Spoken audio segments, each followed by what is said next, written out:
개를 맥시마이제이션 하는 게 중요한 것 같아요. 그러니까 뉴런 커버리지는 그게 워낙 단순해서 음, 이게 큰 의미가 없을 수도 있겠다는 생각이 이제 다 들잖아요. 음, 음, 그것도 중요하지만, 왜냐면 처음 제안한 매트릭이니까, 음, 화이트박스 테스팅 매트릭이니까 그것도 중요하긴 하지만, 그것만 가지고서는 이제 뭔가 의미가 없을 수도 있지만, 음, 이런 디퍼런셜 비헤비어를 일으키는 그런 방법을 또 찾아내는 거를 제안했다는 게 의미가 있지 않나. 그리고 그거를 잘 활용하면은 다른 또 여기서 처음에 이제 제안한 거에서 생각하지 못한 네, 다른 거를 또 발견할 수도 있고 그럴 수 있지 않나 하는 생각이 드는 거죠. 네. 음, 무엇보다도 음. 오토메이티드하게 했다라는 거, 그렇죠. 예, 그거 굉장히 중요한 것 같아요. 오토메이티브하게 오토메이션도 했다는 오토매틱하게 하는 것도 중요하고 예, 또 그 비교적 짧은 시간 안에 또 그 코너 케이스를 찾을 수 있더라. 음, 그것도 중요하고. 네, 그렇죠. 예, 그렇죠. 그런 그것만 부분들이, 해도 가치가 있는데 사람들이 이상하게 칭찬하는 놈은 없고 이렇게 비판만 하려고 하는 게 아닌가. 아, 이 네, 페이퍼의 근데 원래 취지는 음, 그거만이 아니고 이 조인트 문제라는 거죠. 조인트 문제를 음, 여기 보시면 두 개로 이게 그러니까 두 개로 이거 음, 디퍼런셜 비헤이버 맥시마이즈 하는 거와 그 음, 다음에 뉴런 커버리 맥시마이즈 하는 거 이 두 개를 조인트 옵티마이제이션으로 이렇게 수식을 했잖아요. 음, 예, 음, 그래서 이렇게 결합을 시켜서 이걸 조인트 옵티마이제이션이라고 이걸 했는데 이 음, 중에서 왼쪽 부분을 뭐라고 하는 건 아니고 오른쪽 부분을 더 음, 좋은 걸 제안할 수 있는 거죠. 더 좋은 거. 음, 예. 그래서 아 뉴런 커버리지 말고 더 좋은 매트릭 혹은 더 좋은 어떤 게 더 들어가면 이 조인트 옵티마이제이션이 결국 더 좋아지니까. 예. 음, 그래서 이 부분만 포커스해서 이야기할 음, 수 있거든요, 사실은. 네. 음, 아마 왼쪽 그, 부분도 문제가 있을 수도 있어요, 사실은. 왼쪽도 더 좋은 디퍼런셜 비헤이비어를 맥시마이징 하는 것은 이 음, 사람들은 이렇게 하기로 했지만 예, 음, 이런 알고리즘을 제안을 하고 지금 음, 이게 다 그런 알고리즘 원도 제안하고 특히 아까 요거가 되게 음, 중요했었잖아요. 그런 것보다 더 좋은 걸 제안할 수도 있죠, 사실은. 음. 음. 근데 그러니까 그런 우리는 이제 그거에 대해서 음, 음, 여러 가지를 생각해보고, 음, 음, 그거를 또 더 이제 부각시키거나 아니면 뭐 새로운 신경망에 더 좋을 것 같다. 뭐 이런 거를 좀 생각해 보면 좋지 않을까 하는 생각이죠. 네, 네. 좀 더 생각을 해봐야겠네. 예. 논문도 좀 더 분석을 하고. 일단은 논문은 여기서 최대한 이야기하는 대로 그 받아들임이 되게 중요해요. 처음에는 음, 비판보다도 그렇죠. 예, 받아들임이 중요하고 정확하게 받아들였느냐 이 사실은 우리가, 중요합니다. 우리가 멋대로 해석한 건지 아니면은 진짜 저자가 얘기하는 거를 제대로 이해한 건지.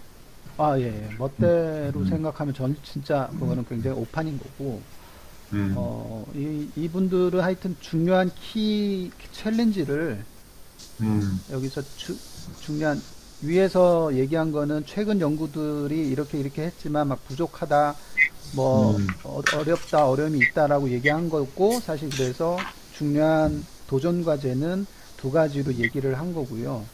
음, 여기서 지금 매뉴얼 라벨링이나 매뉴얼 체킹 없이 음, 이런 것을 구별해 낼 수 있는 이런 부분 왜냐하면 매뉴얼 라벨링이나 체킹이 이 음, 뒤쪽에 가면 익스펜시브하다고 얘기를 하고 있거든요. 되게 음, 익스펜시브 라벨링 에포트 이게 최근에 음, DNA 테스팅의 제약점이라고 얘기했거든요. 그래서 이런 음, 것들을 하지 않고 그다음에 테스트 커버리지가 낮거든요. 그동안. 음, 네, 이런 것도 지금 기존의 DNA 테스팅이 갖고 있는 단점들인데, 이런 음, 단점들을 보완하기 위한 것, 음, 그걸 자동화시키고, 뭐, 이런 음, 것들이 되게 중요한 컨트리뷰션이라고 볼 수 있어요.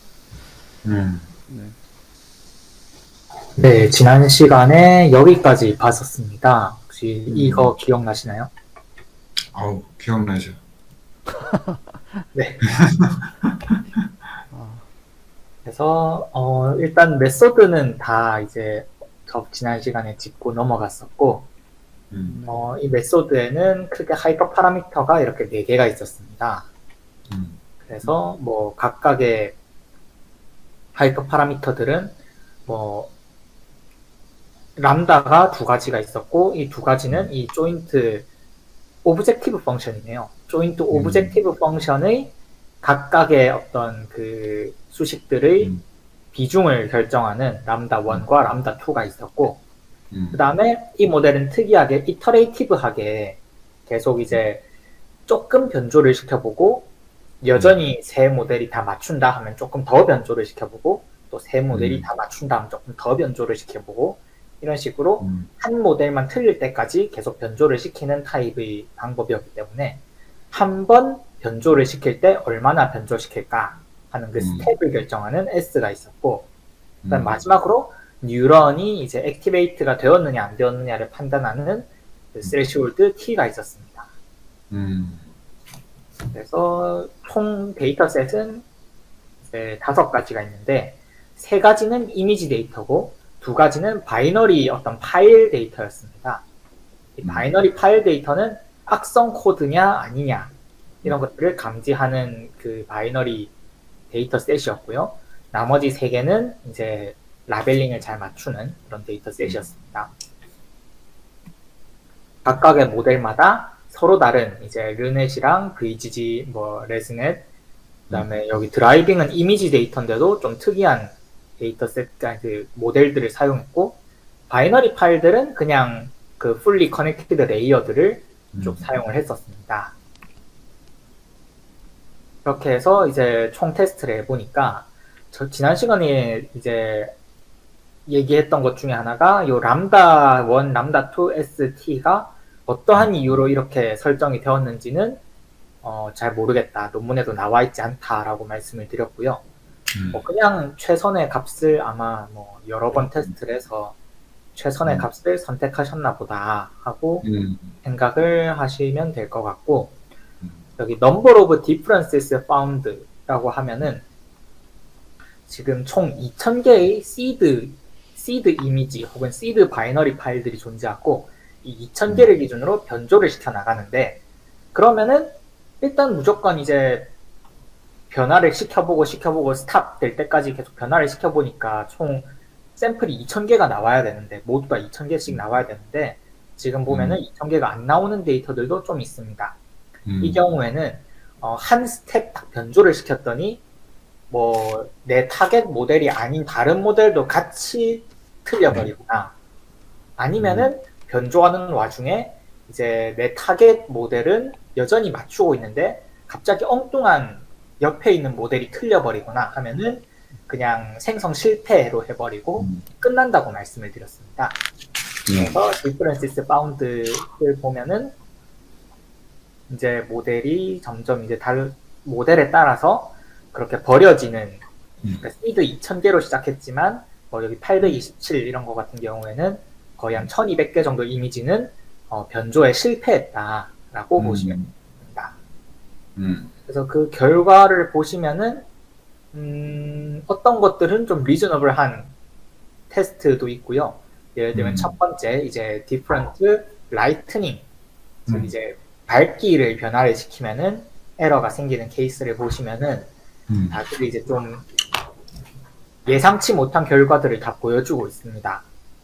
여기도 보면은 처음 위에 줄에 첫 번째 줄에 있는 것이 맞춘 원래 기본 데이터 셋이고, 밑에 있는 것이 변조된 그 이미지인데, 보시면 이제 빨간색 드라이브 C1 빨간색만 틀려라 라고 했더니 여기 이미지 밝기를 밝게 하니까 빨간색은 왼쪽으로 좌회전을 하려고 하더라.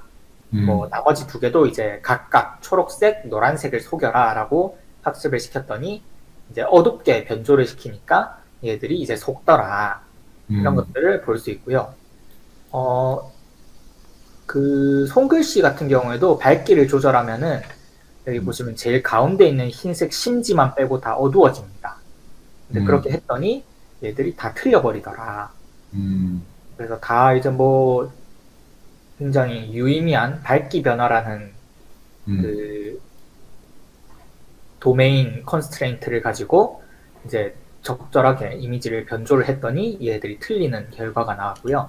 잠깐만요. 여기서 실험 방법에서 네, C1, C2, C3 드라이브만 보면요. DRV. 네, C1, C2, C3 틀린 게 각각 있는데 그 네. 실험을 할 때 C1이 틀린 것만 또 이렇게 보고 그다음에 C2가 틀린 거 보고 C3도 틀린 거 보고 이렇게 각각 시험을 한 건가요?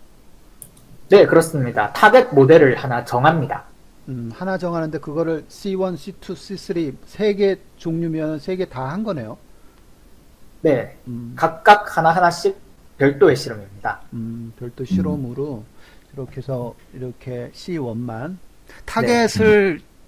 그러니까 타겟을 줬다는 거는 어떻게 그러면은 C1만 그렇게 나오는 케이스만 이렇게 가져온 거죠? 그러면은 실험을 아니요, 막 그러니까 하다가 그레디언트를 계산할 적에 예, 예.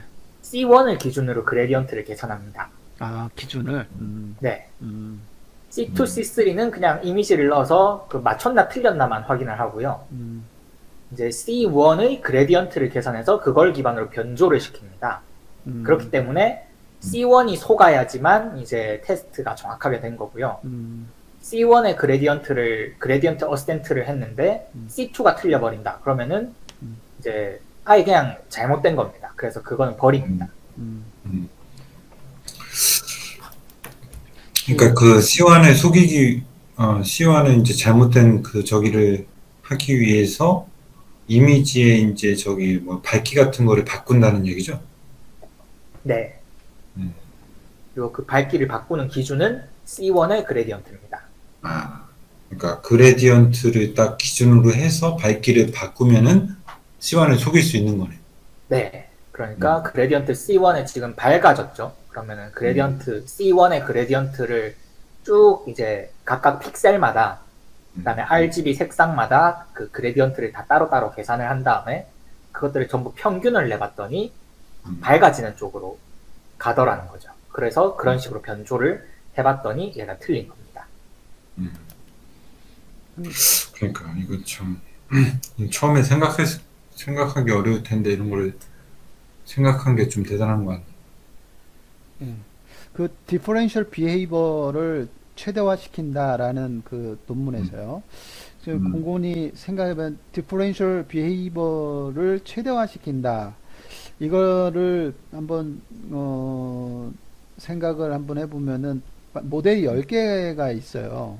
모델이 네. 10개가 있는데 10개 중에 6개는 제대로 맞추고 4개가 틀렸다. 이런 상황하고 10개 네. 중에 9개가 맞추고 1개가 틀렸다. 라고 하는 그 두 가지 케이스가 있을 때 최대화시키는 것은 후자 쪽으로 가는 거를 최대화시킨다라고 보면 되는 거죠. 네, 맞습니다. 그러니까 정확히 말하자면은 6대 4인 케이스는 고려하지 않습니다. 딥 익스플로러는 아직 거기까지는 이제 고려하지 않겠다라고 명시적으로 그렇게 하진 않았지만 메소드 자체가 그렇게까지 굳이 좀 억지로 전제를 하자면 나머지 모델들은 다 완벽하다라고 어느 정도 가정을 하고 나머지 모델들이 다 맞추는데 얘만 돌발 행동을 한다 이런 걸 따지기 때문에 6대 4인 케이스 이런 것들은 고려하지 않습니다. 네, 근데 얘가 고려를 처음에 할 때 이 디퍼런셜 비헤이버를 최대화한다라는 것 자체를 이 9개는 다 맞추는데 하나가 틀리는 것을 되게 우려했던 것 같은 느낌이 드는 것 같아요. 저는 생각에. 근데 어떤 게 어려운 문제일지는 또 어나더 타픽에서 고려를 해야 될 필요성은 있다고 보는데, 그러니까 6개는 맞추고 4개가 틀리는 경우가 과연 이게 디퍼런셜 비헤이버를 맥시마이징 하는 문제인 건지, 아니면 9개하고 하나, 요거가 맥시마이징 하는 문제인 건지는 좀, 다르게 좀 이렇게 다른 어나더에서 고려할 필요는 있을 것 같아요. 그러니까 상식적으로 어떤 게 어려울까요, 근데? 만약에 한다면? 6개는, 어떤 코너 케이스가 있는데 예를 들어서 6개는 맞추는데 4개는 틀리게 하는 코너 케이스가 있고 9개는 맞추는데 하나가 틀린다. 어떤 게 쉬운 걸까? 저는 그렇게 생각합니다. 음, 6개랑 4개가 돼 있는 거는 어렵고요. 음, 9개인데 얘 혼자만 틀리는 거는 위험하다고 생각을 합니다. 어렵고 위험하다의 차이다. 네. 어렵다. 그다음에 얘는 위험하다. 애초에 이 모델들이 이제 데이터를 기반으로 다 학습이 된 모델 아닙니까? 음, 그리고 다들 이제 어느 정도 높은 정확도를 뽑았으니까 이렇게 이제 그 시험을 할 단계까지 온 모델들이겠죠. 근데 그 트레이닝 데이터 자체는 그냥 제너럴한 그런 어떤 예를 들어 자율주행이라고 치면은 일반적인 그냥 운전 상황에 대해서는 잘 학습이 된 모델들일 겁니다. 음, 그런 모델이 판단이 6대4로 갈렸다. 이거는 사실 사람이 봐도 어떻게 가야 될지 좀 판가름하기 어려운 상황이라고 볼 수 있고, 음, 그런 상황에서는 사실은 그런 상황 자체가 발생할 가능성이 좀 낮을 겁니다. 음, 왜냐면 데이터를 기반으로 얘들이 다 학습을 했는데 판단이 같은 데이터를 가지고 학습을 했는데 6대4로 나뉘었다. 이런 사례 자체가 정말 희귀한 그런 사례일 것이고 자주 발생하진 않을 겁니다. 그리고 시험 문제 내기도 어렵고요. 네. 시험 근데 문제 그런 자체가 어려운 거죠. 것과는 별도로 음, 9대1로 이렇게 판단이 갈렸다. 이런 거는 음, 나머지 9개는 음, 제너럴하다라고 판단을 한 거거든요. 쉬운 그러니까 문제인데 하나를 틀린 거죠. 이거는 어떻게 보면 쉬운 문제인데 어떤 모델은 네. 딱 틀리게 되는 그런 형태. 그러니까 쉽다, 어렵다라고 하는 것이 어디까지나 제너럴한 데이터 분포를 학습을 얘가 다 했는데 문제가 쉽다라고 하는 것은 결국 제너럴한 상황이라는 거거든요. 지금 여기 드라이빙 이 데이터셋을 보셔도 이 이미지 우리가 운전하다 보면 그냥 쉽게 볼 수 있습니다. 저희가 항상 이야기하는 비행기가 갑자기 떨어지는 상황, 이런 상황이 아닙니다. 그냥 일상에서 충분히 흔하게 볼 수 있는 그런 상황인데 여기서 갑자기 얘가 오작동을 한다? 이거는 이제 오작동을 할 확률이 높은 거죠. 그에 비해서 비행기가 떨어지는 상황이다. 그럼 모델이 한 6대4 정도로 막 갈리겠죠. 어떻게 해야 될지, 뭐 멈춰야 된다, 피해야 된다, 왼쪽으로 피한다, 오른쪽으로 피한다, 의견이 갈리겠죠. 그런 상황 자체는 확률적으로 좀 낮기 때문에.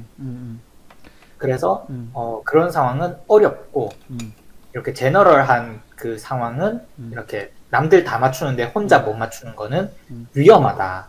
그래서 이 AI의 위험성을 어떤 어슈어런스 측면에서 봤을 때 조금 위험성을 줄이려면은 이런 딥익스플로러 같은 모델 가지고 코너 케이스를 만들어야 되는데 어려운 상황에서 얘가 어떻게 행동을 하느냐, 이거는 아직 딥익스플로러로는 커버가 안 된다, 그렇게 느껴집니다. 커버가 안 된다. 그렇게 좋아요. 나는 그 부분에 대해서 동의해. 커버가 될 수도 있죠. 이 방식, 이런 방식으로 해가지고 도메인 지식을 또 가미하면은 될 수도 있잖아요. 그렇죠. 그렇게 될 수도 있지. 근데 이 6대4의 문제도 문제 정의를 누군가 만약에 안 돼 있으면 문제 정의를 해서 이 문제를 풀 수 있는 것도 얘기해도 이거는 논문이 되겠다라는 생각이 듭니다. 네. 예. 이 부분은 딥익스플로러가 6대4는 아예 지금 문제 정의 자체를 안 해놨습니다. 네. 그래서 뭐 그 뒤에 조사를 해보면 뭐 누군가가 하셨을 수도 있지만 일단은 문제 정의가 필요해 보입니다. 오케이. 디퍼런셜 비헤이버의 맥시마이징은 9대 1. 좋아요. 그리고 지금 보니까 이거 같은 장소네요. 같은 장소네요. 네, 요 밑에 이거까지 해서. 저기가 뭔가 좀 헷갈리는, 저기 코너 케이스가 많이 나오는 명소인가 보네. 코너 케이스 맛집인가 보다. 약간 이게 그런 느낌, 이거 컴퓨터 그래픽 시뮬레이션 같다는 느낌이 드네요. 약간 그 자동차 면허 같은 거 할 때 하는. 뭐 일단 중요한 건 아니지만. 아까 저기 잠깐만 하나만 다시 물어보면, 정의가 안 돼 있다는 게 디퍼런셜 비헤비어의 정확한 정의가 안 돼 있다는 거죠? 아니요. 그러니까 디퍼런셜 비헤이버를 최대화시킨다라는 정의를 음. 딥 익스플로러라고 하는 그분들은 9대 1의 문제를 가지고 차이가 나는 행동이다라고 얘기를 한 거예요. 그렇게만 정의했다. 예, 그렇게 본 것 같고 6대 4 정도의 반응을 보이는 거는 아예 생각을 못 한 거지. 그게 무슨 문제인지는 아직은. 그래서 그 문제를 누군가가 문제 정의를 하고 걔는 어떤 행위다. 디퍼런셜 비헤이버가 아니라 뭐 어쩌고 저쩌고 비헤이버를 다라고 문제 정의를 하고 그 문제를 풀 수 있는 메커니즘을 제시하는 것도 논문이다라는 거예요. 이해했어요. 디퍼런셜 비헤이비어 그 자체가 정의가 제대로 안 돼 있다는 얘기인 줄 알았는데 이제 그 극단적인 것만 정의가 돼 있다. 그렇게 봐야겠네. 극단적이면서도 되게 쉬운데 극단적인 거. 쉬운 문제를 줬는데도 굉장히 되게 한 명만 틀리는 거. 특이하는 거죠. 모든 사람이 10명이 군중에 있는데 딱 질문했는데 다 손을 아니 다 조용한데 한 명만 딱 손을 드는 거지. 뭐야 저거. 갑자기 디퍼런셜 비헤이버를 내는 거죠, 쟤는.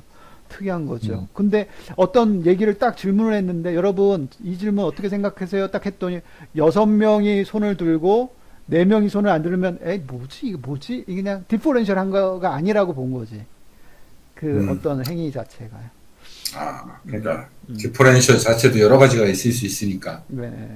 네. 그래서 아마 그 맨 처음에 이야기했었던 그 딥마인드에서 얘기한 뭐 그런 이야기라던가 뭐 50억 마일을 주행을 해야 테스트가 된다 이런 것들은 정말 어떤 발생 빈도가 낮은 희귀한 어떤 사건 사고 같은 것들을 얘가 잘 학습해야 된다 하는 건데 그쪽에 대해서는 아직 딥익스플로러는 거기에 대해서까지는 다루지 않고 있고 그걸 다룰 수 있게 어떤 수학으로 표현한다던가 아니면은 말로써 이렇게 표현을 한다던가 딱 정확하게 정의를 내려주는 작업은 여기는 없습니다. 여기는 어디까지나 그냥 일상에서 흔히 볼 수 있는 이미지 이렇게 밝기만 조금 변화된다던가 이런 그런 쉬운 상황에서 갑자기 틀려버리는 그런 케이스를 디퍼런셜 비헤이비어라고 정의를 하고 있습니다. 네. 예. 오케이. 우리가 이제 첫 번째는 그렇게 이미지가 등장을 했고요. 네. 두 번째는 이제 오클루전 중에서 이제 스몰 렉탱글이라고 했는데 하나의 어떤 이런 노이즈가 갑자기 어디 잠깐 낀 거죠. 지금 이렇게 RGB로 해놓으니까 노이즈가 조금 이상하게 나오긴 하는데 실제로는 뭐 약간 뭔가 먼지 같은 게 와서 갖다 붙었다던가 뭐 종이 같은 게 갖다 붙어서 가렸다던가 뭐 그런 상황을 가정하고 처음에는 시험을 한 것 같습니다.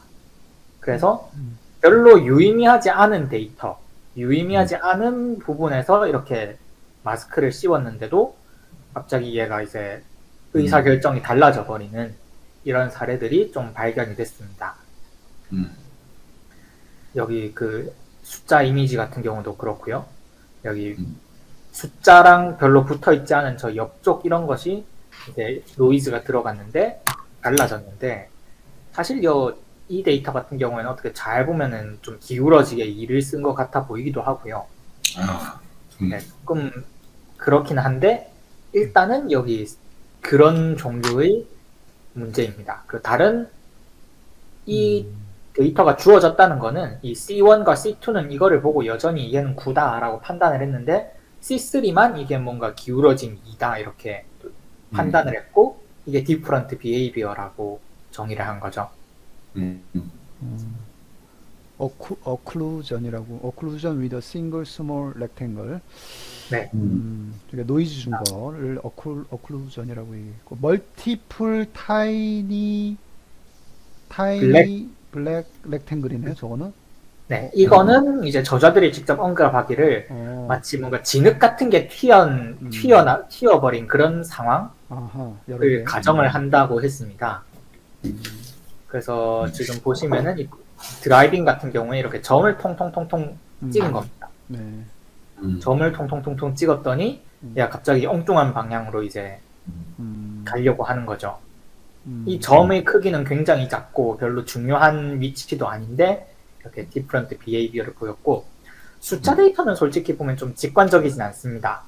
워낙에 이 이미지 사이즈가 작다 보니까 음. 아무래도 작은 점 타이니 블랙 덧인데도 너무 타이니하지 않게 점이 찍히는 바람에 별로 유의미해 보이진 않고, 대신에 어쩐 좀 사이즈가 큰 이미지들에게서는 충분히 충분히 작은 점을 찍었을 뿐인데 이제 판단이 바뀌더라 하는 것을 볼 수 있습니다. 저 엠니스트에서는 지금 보니까 타이니 블랙 그 렉탱글이 되게 많이 줘야지 저게 바뀌었나 봐요. 네, 그런가 봅니다. 엄청 많이 주니까 저 1인치 저게 온지 진짜 우리도 모르겠는데 많이 줘야지 바뀌었나 봐요, 저거는. 네. 그래서 이거는 뭐 사람이 구분하기도 힘든데 음. 애초에 그 저자들이 이 occlusion with multiple tiny black rectangle은 뭔가 흙 같은 게 튄 케이스다라고 말을 했기 때문에 오히려 이 드라이빙 이쪽에서 뭐 유의미하면은 충분하지 않을까 싶습니다. 그래서 결과적으로 그 어드버서리얼 어택 쪽 관련 페이퍼에서는 눈으로 보기에 완전히 똑같아 보이는 이미지에 대해서 어떤 그 모델이 속아버리는 그런 케이스를 조사를 했다면, 이 딥 익스플로러는 그 어드버서리얼 어택의 개념을 조금 들고 오되 거기서 확실하게 우리가 이제 변화를 인지할 수 있으면서도 여전히 일관된 판단을 해야 되는 상황, 다시 말해서 밝기만 그냥 조금 바뀌었다든가 전혀 쓸모없는 부분에 뭔가 날아와서 붙었다던가 아니면 점 같은 게 찍힌 이런 충분히 있을 법한, 그리고 충분히 일관적인 판단을 해야 될 법한 상황에서 잘못된 판단을 하는 케이스를 이제 잘 찾아냈다. 그런 점에서 어드버서리얼 어택과는 조금 이제 구별이 된다라고 보시면 되겠습니다. 더 추가됐네요. 네.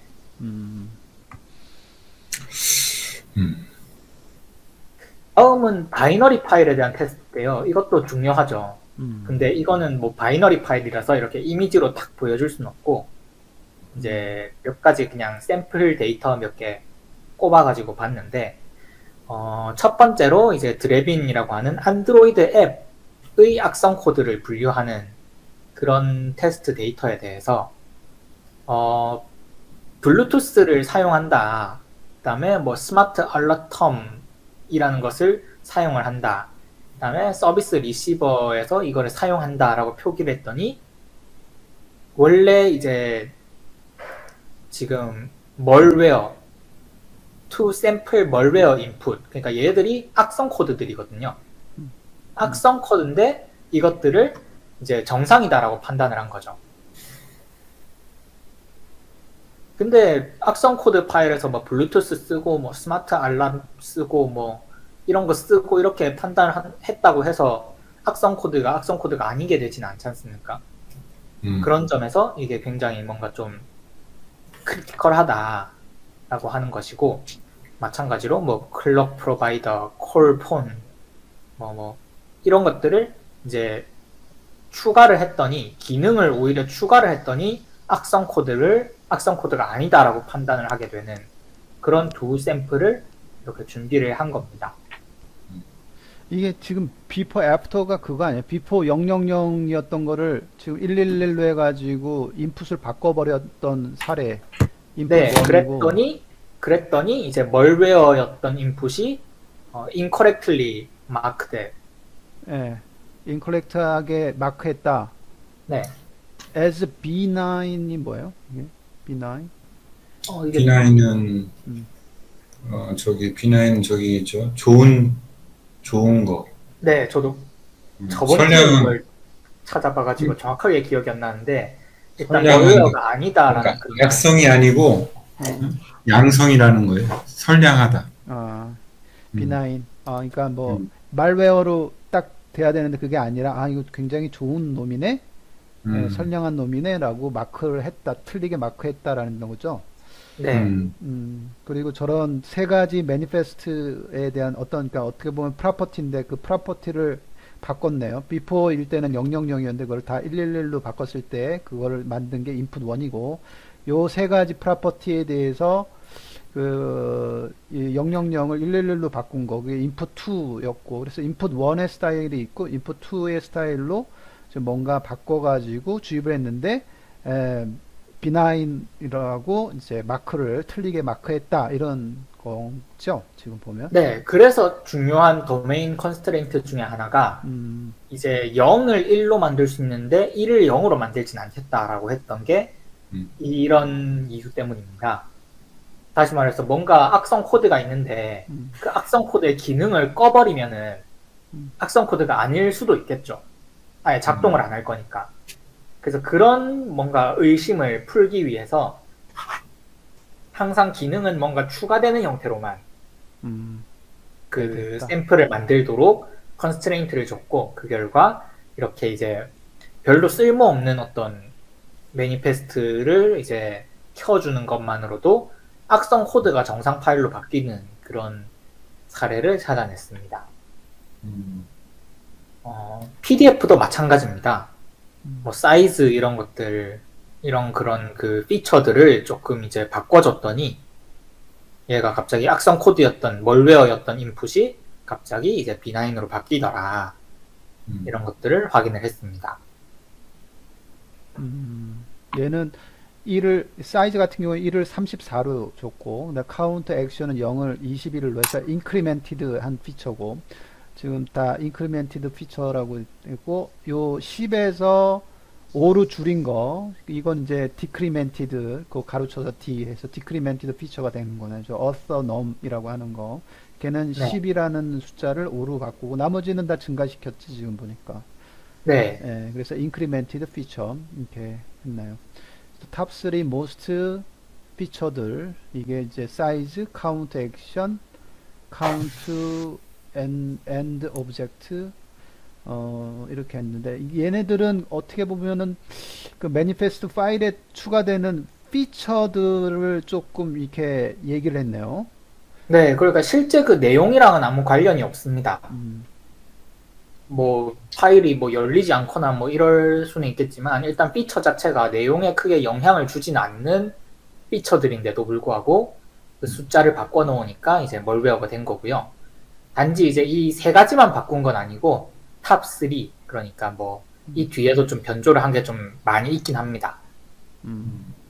그런데 아무튼 간에 멀웨어였던 파일이 이렇게 일종의 파일 헤더 격에 해당하는 피처들을 좀 바꿔줬더니 야 갑자기 이제 정상 프로그램으로 정상 PDF 파일로 바뀌더라.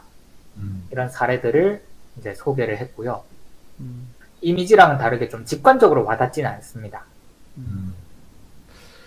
이거 자동화된 그런 거가 있다라는 얘기는, 얘는 이런 피처들, 다시 말하면 프로퍼티들을 자동으로 막 이렇게 0000으로 돼 있던 걸 요건 1, 요거는 1하고 나머지는 다 0, 요거 1하고 나머지는 0, 이렇게 해서 막 조합해가지고 이거 실험을 했을 거 아니에요. 네. 그런 프레임워크를 만들었다는 얘기군요. 어떻게 보면 요 파일만 봤을 때는요. 그죠? 물론 여기에 이제 선행 연구들이 있죠. 그런 것들을 29번 이런 선행 연구들이 있죠. 선행 연구는 있죠. 네. 그래서 그런 멜웨어가 될 수 있도록 인풋 파일들을 이렇게 바꾸는 그런 거를 구현을 했겠네요. 네, 그래서 아마 선행 연구에서 어떤 바이너리 파일을 뜯어가지고 거기서 뭐 어떻게 이런 피처 단위로 이렇게 뜯어가지고 뭐 제이슨이라던가 이런 걸 변환을 해서 뭔가 DNN에 넣어서 뭔가 탐지를 하는 연구들이 과거에 이미 있었고요. 거기서 이제 그 모델을 가지고 이제 검증을 하고 그 결과를 보여준 겁니다.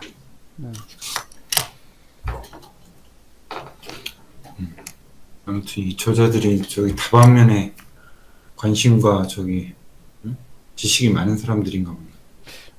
예. 그러니까 저는 어떤 생각이, 안드로이드 어플을 구현할 때 매니페스트 파일이 들어가는데, 어떠한 어플일지라도 저런 그 피처들이 커먼한 피처일 수도 있고 아닐 수도 있지만, 커먼한 피처라고 한다면 저런 거를 바꿨을 때 이 동작을 내야 되는데 그렇게 내지 않는다라는 것은 결국은 이건 거꾸로 요것만 요 부분 사례만 봐도 그냥 말웨어 그 인풋을 어떻게 만드는지 그런 것도 알 수 있을 것 같네요.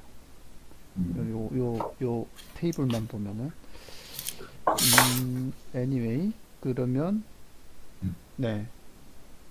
네, 그래서 만약에 이런 이런 선행 연구를 기반으로 어떤 멀웨어 탐지 기술이 어떤 뭐 백신 프로그램 같은 데 들어있다 하면은 그 논문을 들고 와가지고 이렇게 이제 샘플을 하나 만들어서 변조를 해서 멀웨어 파일을 전송을 하면은 이제 그 악성 프로그램에 그 백신은 탐지가 안 되는 거죠. 기능에는 이상이 없고요. 뭐 그래서 그런 위험성이 있다라는 것을 보여줄 수 있겠습니다. 그다음은 뉴런 커버리지 이야기입니다. 네. 뉴런 커버리지를 얼마나 이제 뉴런 커버리지가 좋으냐에 대해서 이제 설명을 하면서 먼저 그 당시에는 뉴런 커버리지라는 개념 자체가 없었기 때문에 테이블 6번을 먼저 보시면은 코드 커버리지랑 뉴런 커버리지를 비교를 했습니다. 우리가 잘 알다시피 코드 커버리지는 이 딥러닝 모델은 다 100%고요. 반면 뉴런 커버리지는 모델마다 이제 조금씩 다 차이가 나는 것을 볼 수 있겠습니다. 네. 이거 커버리지가 얼마큼 줬을 때 커버리지 값인 거예요? 이게 지금 여기 있는 것들은 이제 아 10개의 랜덤 인풋입니다. 10개 줬을 때 저 정도의 달성률이네요. 아마 이게 평균일 겁니다. 네. 몇 번 돌린 거예요, 그럼? 10번이죠. 아, 10개의 인풋들이 커버하는 뉴런 커버리지들의 평균일 겁니다. 10 randomly selected input이고, 네. 이거를 평균을 내기 위해서 뭐 10번이든 20번이든, 여기 보면 10 randomly selected input이니까, 그러니까 10개, 그러니까 아마 100개, 1000개를 주면 다 100%가 됐을 거 아니에요? 네. 근데 이제 10개만 줬을 때를 이렇게 표시한 것 같거든요. 근데 엠리스트 같은 경우는 컴플리트하게 다 넣어줘도 네. 그 100%는 안 나옵니다. 엠리스트는 이거는 어떤 엠리스트일 때는 엠리스트 10개 넣었을 때 저렇게 되고 이미지넷에서는 1.5, 1.1, 0.3 드라이빙 버추얼 이미지넷과 드라이빙은 모델이 좀 사이즈가 커서 이렇게 커버리지가 낮을 가능성이 높습니다. 제일 큽니다. 네. 근데 엠리스트조차도 많이 넣었다고 해도 57.7%가 최대 된다는 뜻인가요, 저게?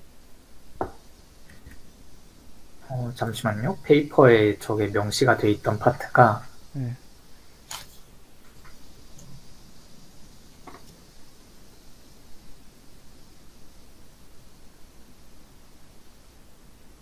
그 부분이에요? 네.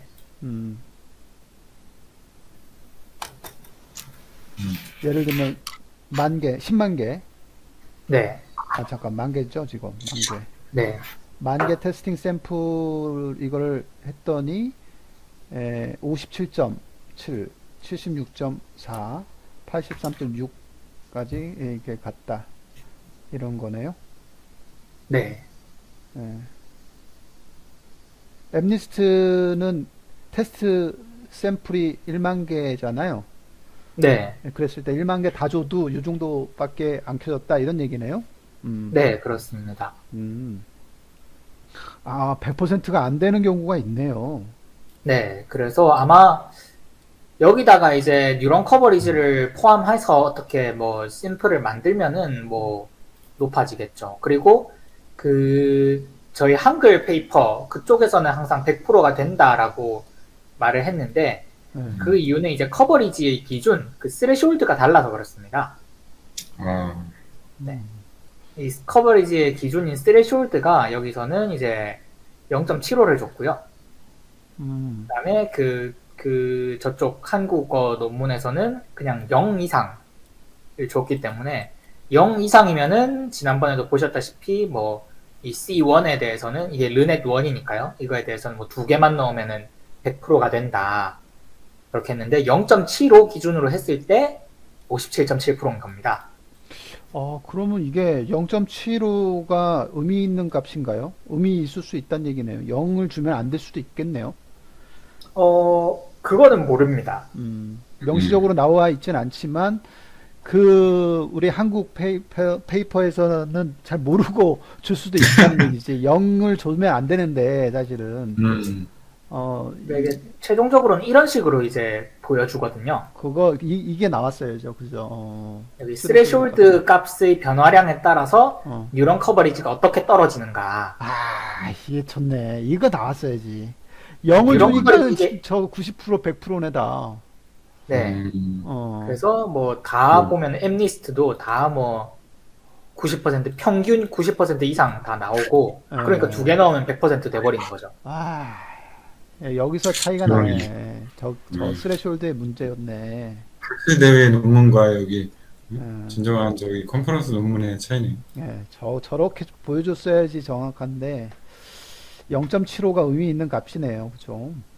근데 뭐 0.75가 의미가 있냐 아니면은 뭐 0.0 이상인 걸로 충분하냐 이거는 모릅니다. 그러니까 모르니까 이제 다 보여줘야 되는 거죠. 다 보여줘야지. 음. 다 보여줘야지. 자, 근데 대체적으로는 이게 증가하면 증가할수록 뉴런 커버리지 값이 낮아지네요, 그죠? 뭐 그럴 수밖에 없겠죠. 왜냐면 0 이상인 뉴런이 몇 개냐, 0.25 이상인 게 몇 개냐 이렇게 하니까 음, 뭐 올라가는 건 잘못된 거죠. 근데 그러니까 여기서 0.2 스레숄드 이상인 뉴런의 개수를 의미하니까 뭐 다 떨어지긴 떨어집니다. 이게 한국 페이퍼에서의 그 스레숄드가 좀 여기서 얘기하는 뉴런 커버리지에서의 스레숄드라고 볼 수 있는 거죠, 이게. 네, 이 같습니다. 그리고 제가 코드상으로 확인해 봤을 때는 어, 이게 그 샘플을 생성할 적에는 여기 그 스레숄드 0을 기반으로 이렇게 생성을 합니다. 그 샘플을 만들 때는 다 스레숄드를 0을 줘가지고 그 생성을 하기 때문에 그 결과를 비교할 적에만 스레숄드가 중요해지는 것이고 결과 비교가 아니라 그냥 이미지 생성할 때는 동일한 뉴런 커버리지 개념입니다. 한국말로 뭐라고 했더라? 스레숄드를 다른 말로. 한국말로? 한국말로 뭐라고 했는데. 임계점 같은 거는 임계점? 인계치나 그래야 되는데 음. 한국 그 논문은 그렇게 얘기 안 했어요. 그래요? 그때 잠깐만요. 제가 보면은 뭐라고 얘기했냐면 한글 논문이 문제가 많네, 저기. 뭐라고 얘기를 했냐면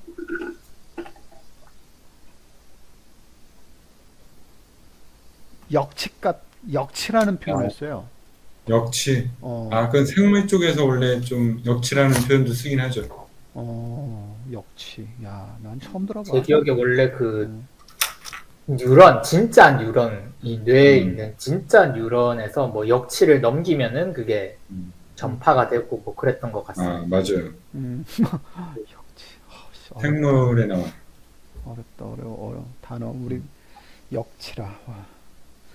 Anyway, 그게 이제 여기서의 스레숄드가 일맥상통한다, 같은 얘기다, 뭐 이런 거죠. 네. 네. 오케이. 뭐 여기서 봤을 때는 뉴런 커버리지가 사실은 뭐 초창기로 코드 커버리지랑 비교했을 땐 되게 의미 있는 거네요. 네. 그러니까 이게 2017년도에 나왔으니까요. 이 코드 커버리지에 비해서는 훨씬 우수한 결과를 보여주고 있고. 근데 이제 이 뉴런 커버리지가 이제 조금 문제가 있다 하면은 여기서 더 발전된 메트릭들이 다 나오겠죠. 일단 여기서는 뉴런 커버리지에 대해서 이야기를 하고 있고요. 다음으로 이제 테이블 5로 넘어가 보시면은 네. 이제 뉴런 커버리지를 왜 우리가 조인트 오브젝티브 펑션을 써야 되는가에 대한 걸 실험적으로 이제 보여줍니다. 근데 여기서 이제 이 페이퍼의 실험들 자체가 약간 메트릭을 이해하기가 직관적으로 뭐 accuracy 이런 식으로 나오는 게 아니라서 이제 좀 설명이 필요한데요. 음, 지금 이 상황에서 이 테이블에서 보셔야 될 것은 첫째로는 이 람다2는 제로, 즉 왼쪽에 있는 것이 뉴런 커버리지가 없을 때고요. 음, 그다음에 오른쪽에 있는 게 뉴런 커버리지가 있을 때고 익스페리먼트는 그냥 한 번 첫 번째, 두 번째, 세 번째 이제 샘플을 세 번을 넣어본 겁니다. 실험 첫 번째, 두 번째, 세 번째. 네, 총 세 번 이제 실험을 그냥 해본 네, 겁니다. 네, 그러니까 여기 그렇게 해봤을 때 이제 왼쪽과 오른쪽을 그러니까 비교를 하시면 되는데요. 네, 여기서 제일 먼저 중요한 게 에버리지 다이버시티입니다. 네, 이 에버리지 다이버시티라고 하는 것은 L1 디스턴스로 정의가 되어 있고요. 네, 즉 각각의 픽셀 값의 차이를 어, 이제 절대값 해가지고 다 합치면 에버리지 디스턴스 다이버시티가 나오고 이제 이 에버리지 다이버시티가 크다라고 하는 것은 변형을 많이 시켰다는 뜻이겠죠. 네, 그렇게 이제 이 매트릭을 가지고 비교를 합니다. 그래서 기존 이미지를 얼마나 많이 변형시켰느냐를 이렇게 비교를 하고 있고요. 그 다음에 이제 확인을 해봤을 때 뉴런 커버리지를 집어넣었더니 에버리지 다이버시티가 커졌습니다. 이걸 넣었을 때, 네, 변조가 더 많이 되었다는 뜻이죠. 근데 이상하다. 왼쪽에 뉴런 커버리지 위다웃인데 왜 여기 값이 있어요? 왼쪽에는? 69.4? 이런 게? 뉴런 커버리지를 계산한 거죠. without 뉴런 커버리지라고 하는 거에 맥시마이징 하는 그 팩터 없다라는 뜻이죠, 여기는?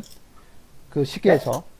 그죠? 람다2가 제로죠. 그러니까 이게 우리 아까 조인트 옵티마이제이션 했을 때 맨 오른쪽 뉴런 커버리지 맥시마이징 하는 그 부분은 안 했다는 거잖아요. 네, 안 이제 곱하기 했지만 0이기 때문에. 안 했지만 뉴런 커버리지 계산은 할 수 있으니까 네, 그랬을 때 커버리지 계산한 건데 근데 왼쪽하고 오른쪽에 뉴런 커버리지의 차이가 별로 없어요. 네, 뉴런 커버리지는 그래서 이분들도 이제 언급하기를 음. 뉴런 커버리지를 상승시키는 것은 음. 좀 힘들다라고 하고 있습니다.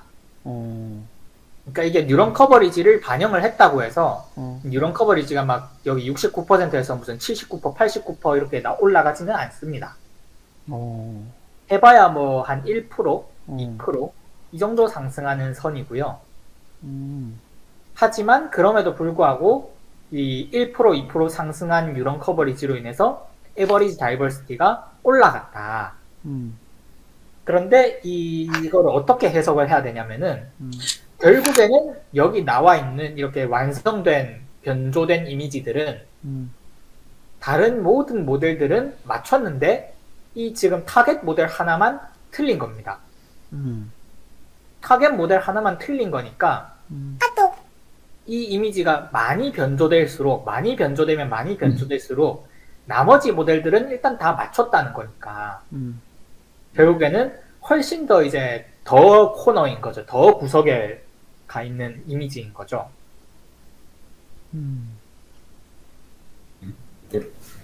뭐라고요? 한 번만 더.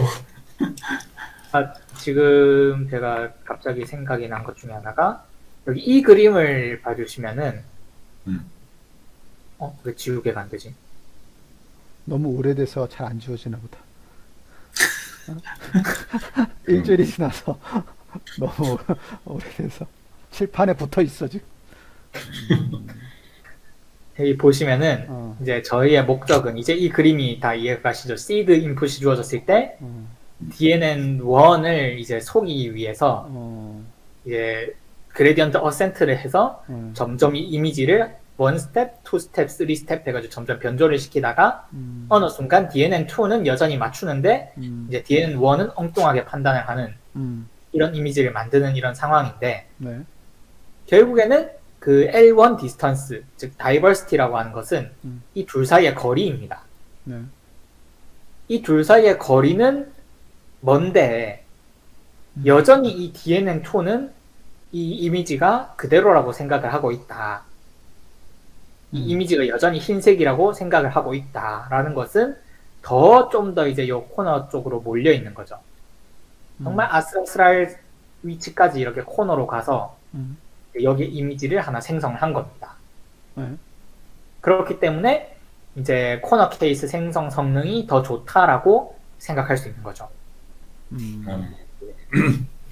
에버리지 다이버시티가 크면은 코너 케이스 생성 저기가 크다. 네. 그런 거네. 더 확실하게 극명하게 차이를 보여줄 수 있다. 뭐 대충 그런 느낌입니다. 그래서 이것은 에버리지 다이버시티가 높다라고 하는 것은 그렇게 이제 더 많은 변조가 들어갔지만 여전히 다른 모델은 정상적으로 판단을 하고 있는데 이 모델은 틀렸다라고 하는 것이기 때문에 다이버시티가 크면 클수록 더 넓은 커버리지를 가지고 있다. 그렇게 뭐 설명을 하고 있습니다. 그 넘버 오브 디퍼런스의 개수는 더 줄어들었나요, 근데? 네, 그거는 딱히 뭐 특징적으로 언급하고 있진 않는데 단점이라고도 볼 수 있을 것 같습니다. 이런 커버리지를 포함시키는 순간 뭔가 디퍼런스, 그러니까 마찬가지로 2000개를 넣었거든요. 2000개 이미지를 넣었는데 넘버 오브 디퍼런스는 좀 줄어들었다. 다시 말해서 이제 그 디퍼런스 이미지 코너 케이스를 생성할 때 성공률은 조금 줄어들었다 라고 생각할 수 있겠습니다.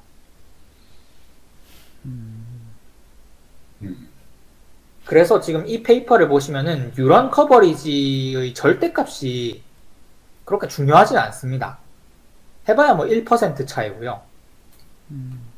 그래서 이분들도 코너 케이스의 성능을 비교하려면 코너 케이스가 얼마나 잘 만들어졌냐를 비교하려면 이제 다이버시티 이런 것들을 비교를 해야 되고 뉴런 커버리지는 사실은 별로 중요하지 않더라. 아니, 별로 중요하지 않더라라기보다는 크게 변하지 않더라. 이 말이 맞겠죠. 크게 변하지 않더라. 이게 람다 2를 1로만 줬잖아요.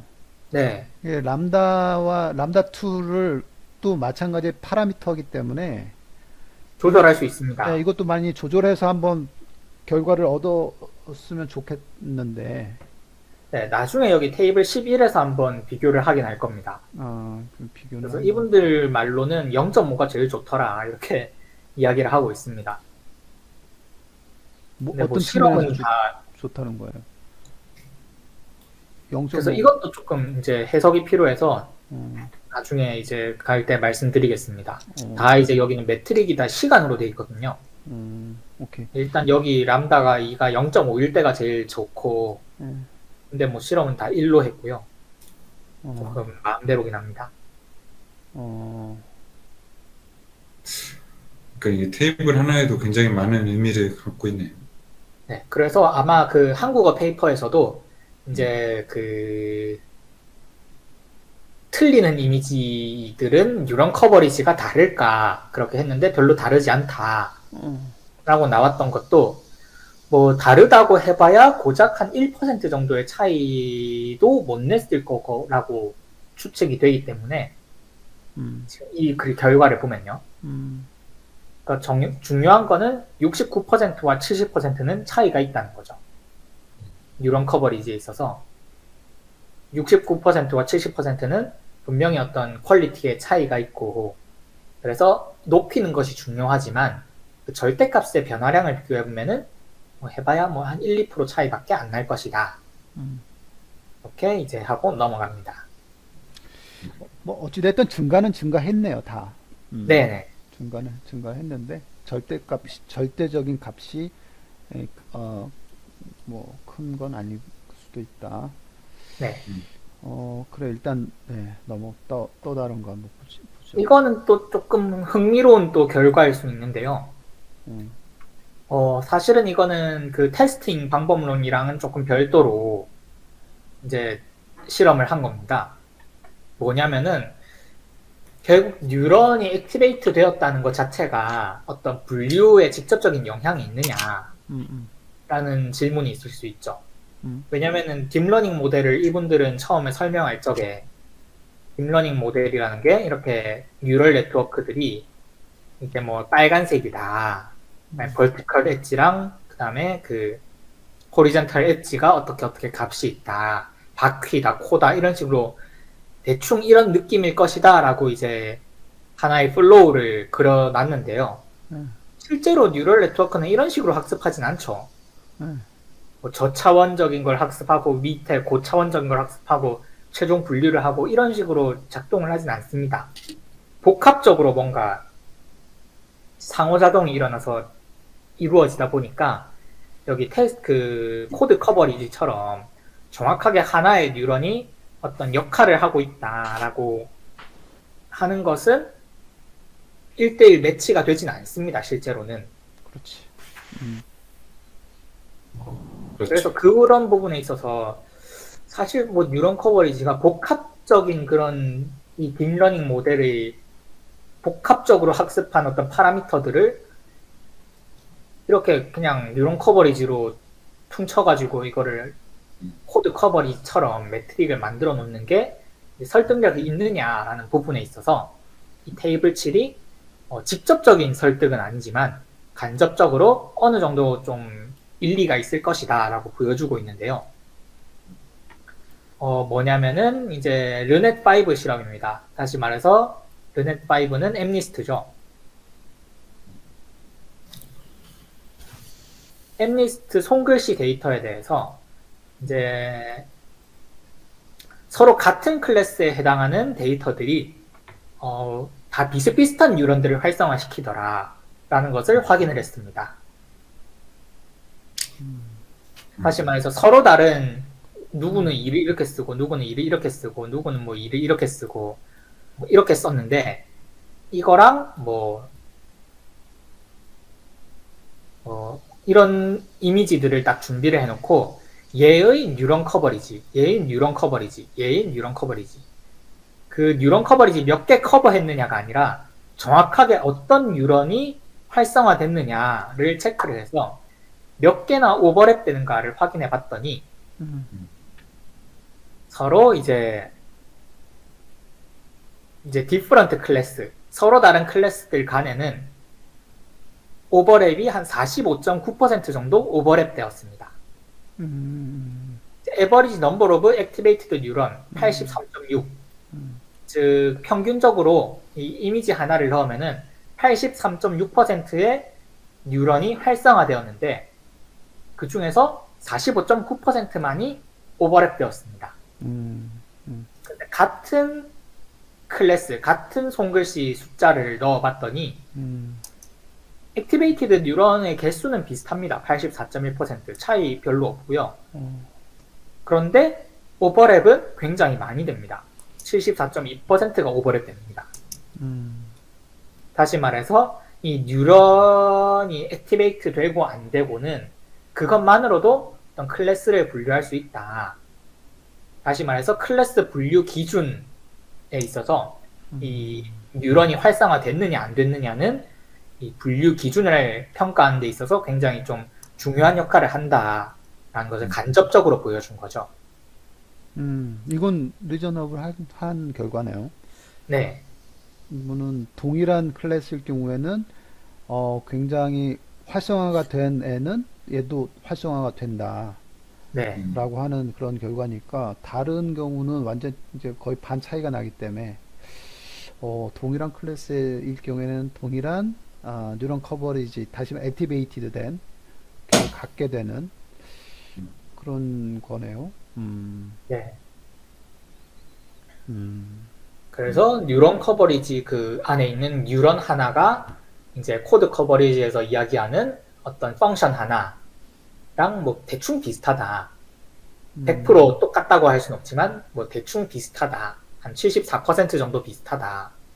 그런 느낌으로 이제 이런 테스트를 했습니다. 그러니까 저에게는 또 뉴런 커버리지가 또 그거 뉴런 커버리지 자체보다 좀 오버랩 비율이 더 중요한 파라미터도 될 수 있다는 거를 또 얘기할 수도 있겠네.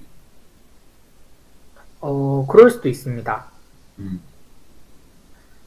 그러니까 뭐 그 뉴런 커버리지보다는 이제 오버랩 되는 거를 뭐 바꾸는 방식으로 학습을 할 수도 있겠죠.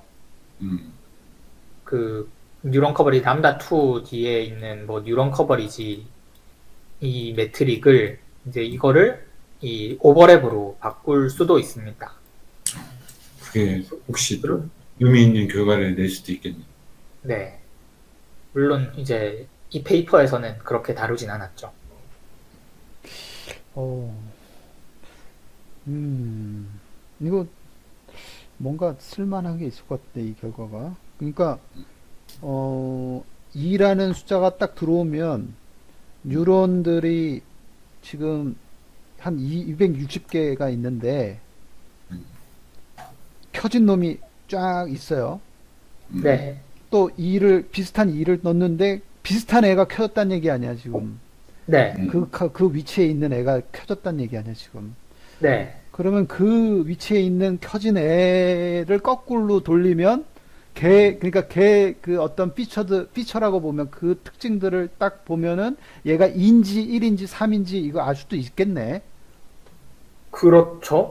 그치. 그 액티베이티드된 뉴런들의 그 스냅샷을 딱 찍으면 네. 찍으면은 찍어 놓으면 이는 비슷한 애들만 불이 켜져 있을 거 아니에요. 비슷한 네. 방에. 근데 3이 들어오면 다르잖아. 다른 불이 켜질 거 아니에요. 그렇죠. 그러면 이 스냅샷 그만 딱 갖고 있으면은 클래스를 얘 뉴런 커버리지의 피처만 스냅샷만 갖고 있어도 얘가 뭔지를 알 수가 있다는 얘기네. 뭐, 네, 그렇긴 합니다. 예, 인풋을 근데 이제 추정할 수 또 있겠네. 정확도가 그냥 분류기 여기 얘한테 맡기는 거에 비하면은 정확도가 높진 않을 것 같긴 하고요. 모르지. 그거는 그래서 뭐 예를 들어서 2를 넣으면은 응, 요렇게 뭐 활성화가 되더라. 그렇지. 그러니까 네. 어, 그리고 같은 2를 어, 넣으면은 어, 같은 2를 넣으면은 어, 뭐 조금 달라질 수는 있지만 어, 뭐 대충 뭐 요렇게 되더라. 그렇게 될 수 있지. 너무 극단적인데? 하나만 차이 나잖아. 80%입니다. 80%야? 74%. 근데 저렇게 그림을 그리니까 굉장히 작아 보인다. 네. 그런데 이제 3을 넣으면은 이게 45%니까 대략 한 뭐 요렇게 바뀌더라. 액티베이트가 요렇게 되더라. 이 부분에서 또 예전에 뇌 연구하는 거 그런 거를 보니까 뇌 연구 뇌를 분석한 책을 보니까 그런 얘기가 있어요. 이 우리 머릿속의 뉴런의 실제 신경세포에 보면은 어떤 사람을 인식했을 때 활성화되는 부분이 딱 정해져 있다는 거예요.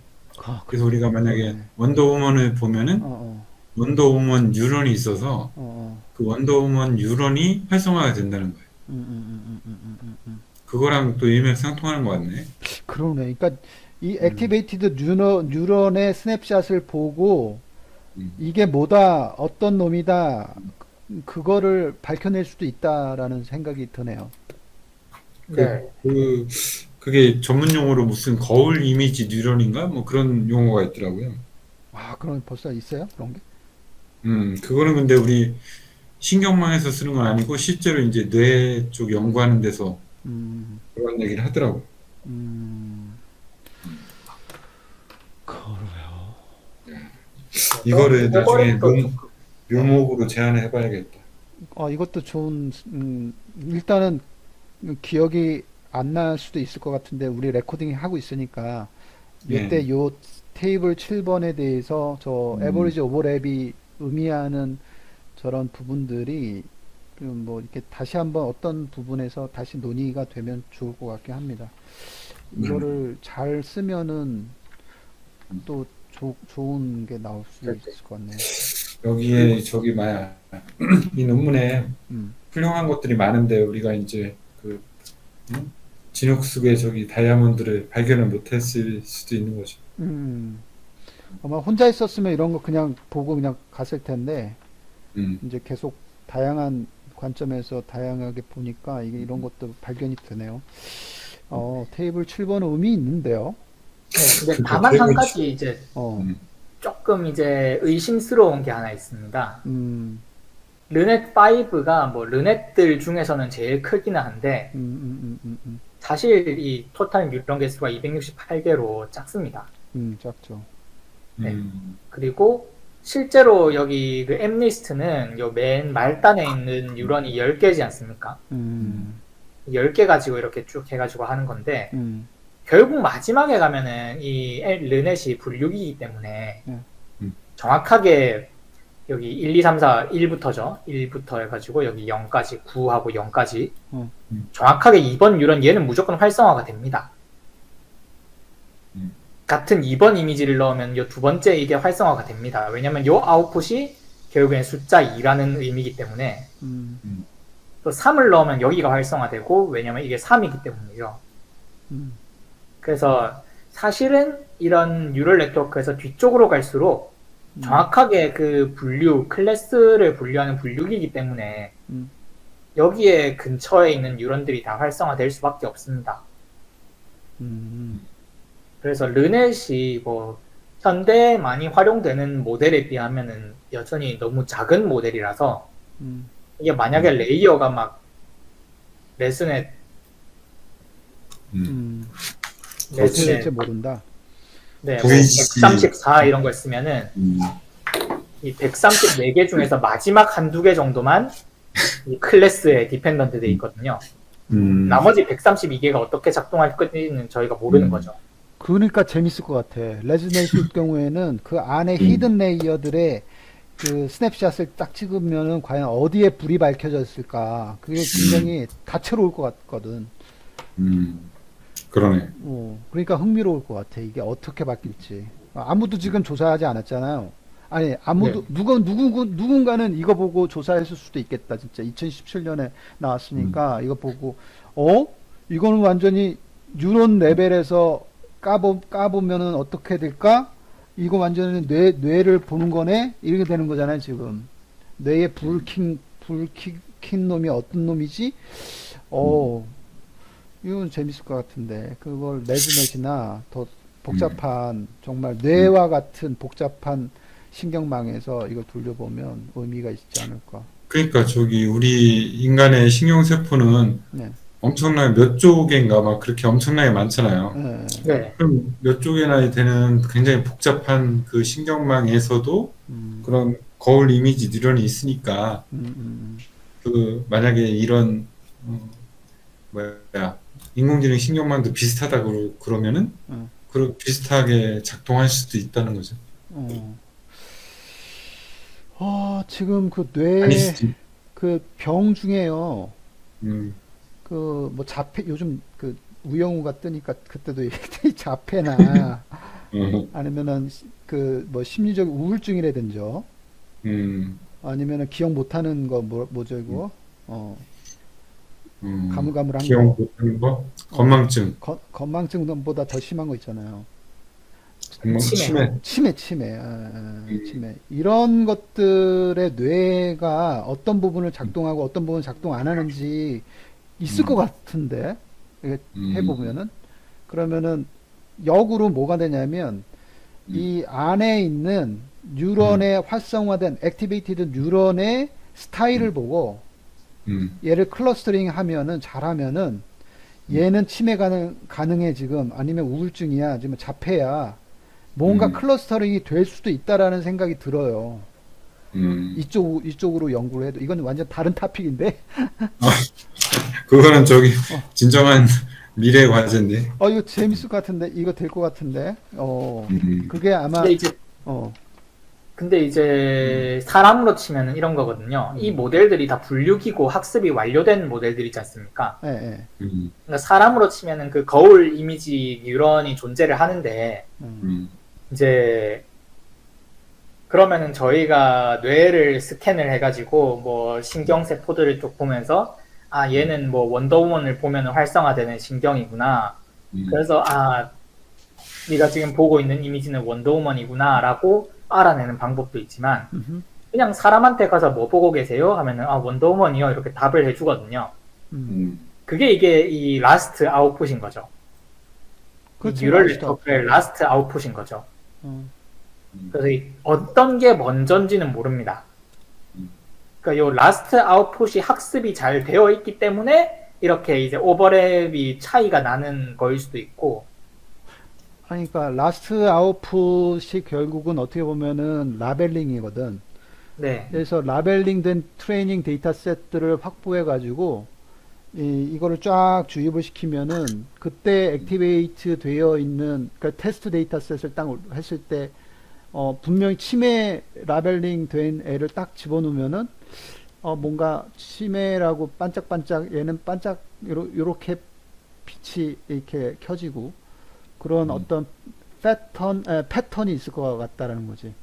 그 패턴을 클러스터링 하게 되면은 그 어떤 병명이라든지 그걸 어떤 진행 정도라든지 향후에 어떻게 그 한 달 전에 찍었고 뭐 그 다음 찍었고 찍었을 때에 그 액티베이티드 되는 뉴런의 그놈들이 포지션들이 뭐 달라지고 이렇게 변화가 있으면 그런 변화를 추정해 가지고 이게 우울증 이게 1급이다, 2급이다, 3급이다, 치매 1급, 2급, 3급이다 이런 것도 알아낼 수 있지 않을까라는 생각도 들어서 재밌을 것 같은데 이게 갑자기. 그러네요. 음, 아까가 아니고 지금 음, 그 신문에 보니까 요즘에 무슨 바이오 업체가 우울증 약을 이렇게 개발을 해가지고 네, 그 임상에 들어갔는데 뭐 음, 가능성이 높다 뭐 그런 기사가 막 나오더라고요. 음. 요즘에. 우리는 이걸 프로포즈 한번 해봅시다. 야, 이거 재밌을 것 같다 이거. 이거 가지고 프로포즈해도 어떤 무슨 결과가 있을 것 같아. 지금 AI 허브 같은데 가면은 뇌 이미지 이거 스캔본 다 있고 그다음 뭐 그 음, 뭐 그래요? 예, 지금 뭐 산모의 뭐 이 애기 이미지를 통해 가지고 얘가 음, 어떻다 하는 그런 것도 지금 다 올라와 있고 막 음, 그렇더라고요. 그래서 뭔가만 있으면은 지금 음, 그 학습 데이터셋은 많이 음. 얻을 수 있더라고요. 의료 쪽에. 그러네. 요즘에 그 음, 깜빡깜빡하는 우리 연구소에도 깜빡깜빡하는 어르신들이 많은데 그분들의 뇌를 이용해가지고 한번 실험해서 들려주실지 모르겠지만. 그래서 이거 이거 테스트도 하다가 갑자기 이런 것도 하면은 뭐 대박이지. 창업, 어, 요즘 예, 여기 잘 나가니까. 그렇죠. 바이오 쪽 이거 좀 괜찮을 것 같은데요. 음, 어, 우리가 저기 코너 케이스만 너무 집착하지 말고 다양하게 한번 생각을 해봅시다. 예. 도영아, 이런 거 하자. 재밌겠다. 일단 재밌고, 뭔가 하는 것 같아. 어, 그러니까 그 의료 쪽이 들어가면, 있지 음, 않을까요? 뭐라고? 있지 않을까요? 있어도 우리는 또 좀 더 야, 이 세상에 없는 게 어딨냐? 거의 있지. 야, 그러니까 저기 어마어마하지, 지금 뭐. 음, 제일 먼저 이 의료 쪽에서 딥러닝이 제일 먼저 적용된 게 저기 음, 그암 엑스레이 촬영된 거 가지고 암 찾아내는 거였는데 어, 어마어마하지. 똑같은 모델에다가 사실은 음, 그 뇌 CT만 넣어가지고 음. 하면은 나오지 않겠습니까? 그러니까, 그거는 지금 더 생각하는 사람도 있을 거고, 덜 생각하는 사람도 있을 거고, 생각이 차이가 있겠지. 그거 괜찮을 것 같아. 그러니까 우리는 또 음, 그들이 갖고 있지 않은 코너 케이스에 대한 이렇게 음, 또 그럼, 그 개념과 음, 컨셉이 있기 때문에 더 유리할 수 컨셉과, 있죠. 유리하지. 훨씬 음, 더, 후발 주자지만 더 빨리 갈 수 음, 있지. 음, 더 찾을 그렇지. 수 있지. 우리는 걔네들은 그 이미지만 가지고 어떻게 처리할까만 생각하지만 우리는 거기다가 이렇게 밝기 조절과 음, 여러 가지 해서 코너 케이스 이미지를 만들어서 뭘 더 해볼 수가 있으니까. 그게 그거, 음, 오그멘티드네요. 그렇죠. 음. 증강 뭐라 그러지, 그래? 갑자기 생각해. 아니, 그러니까 치매 데이터나 우울증 이 자폐 이게 뇌 사진이 별로 없을 거라고요.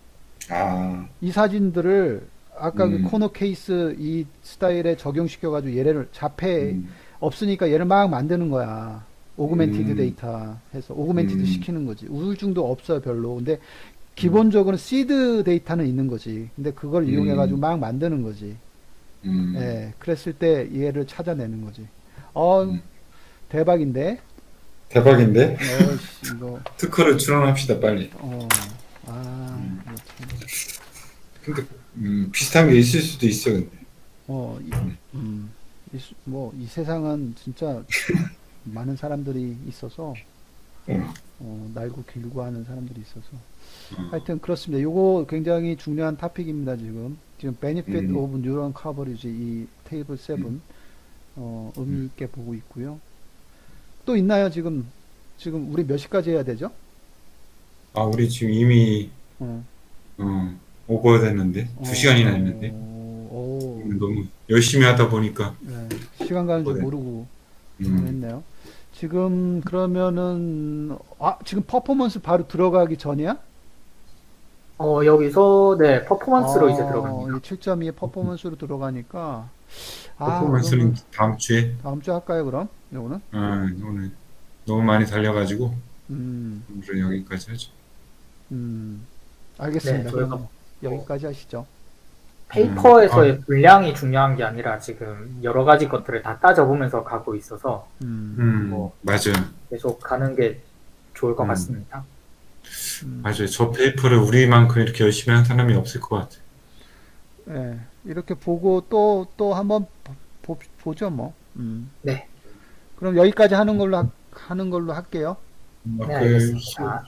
수고 많았어요. 네, 수고 많이 했습니다. 감사합니다.